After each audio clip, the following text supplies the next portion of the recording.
हिडिंब बन में भाईल जेकर जनमावा सुनले हो खबर खाटू श्याम के नामावा कृष्ण जी के शीश दिहले दानावा सुनले हो खबर खाटू श्याम के नामावा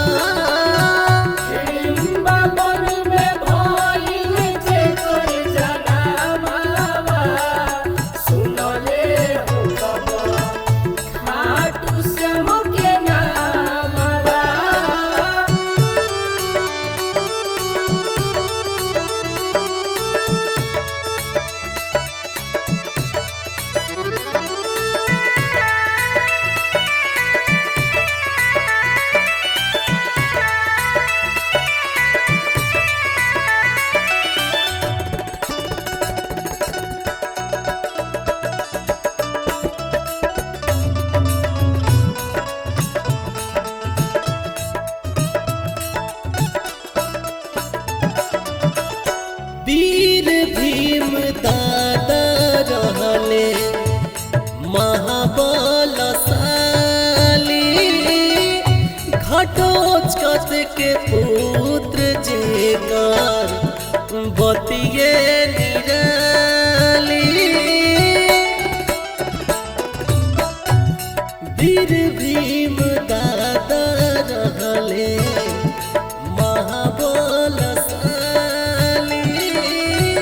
घटोत्कच के पुत्र जेकर बतिये निराली कला जुग के हाई जे भगवानवा सुनले हो खबर खाटू श्याम के नामवा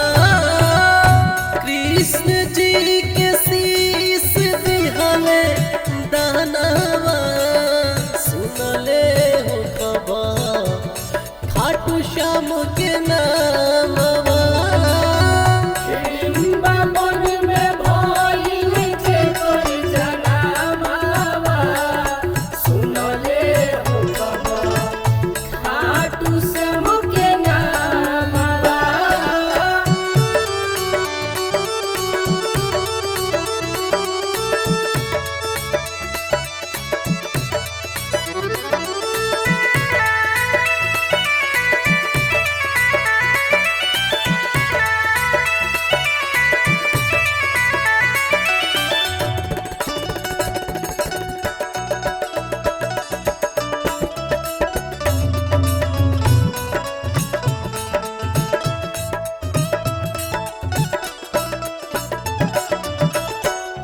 तीन बाण धारी बाबा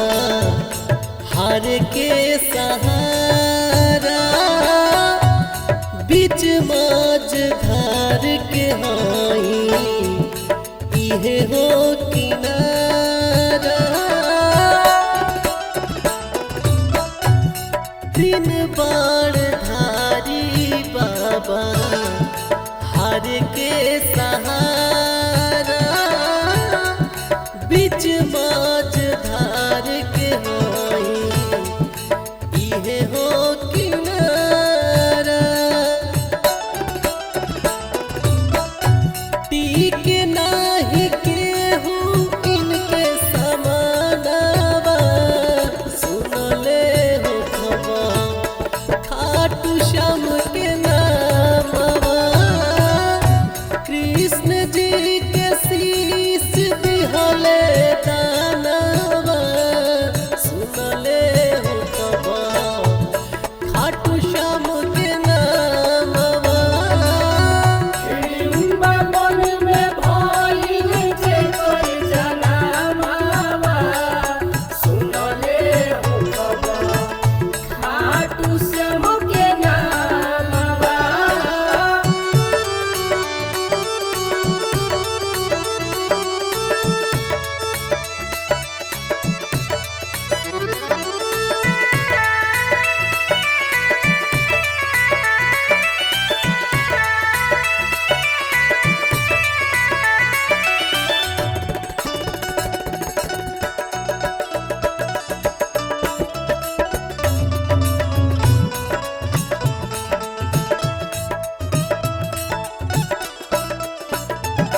जैसे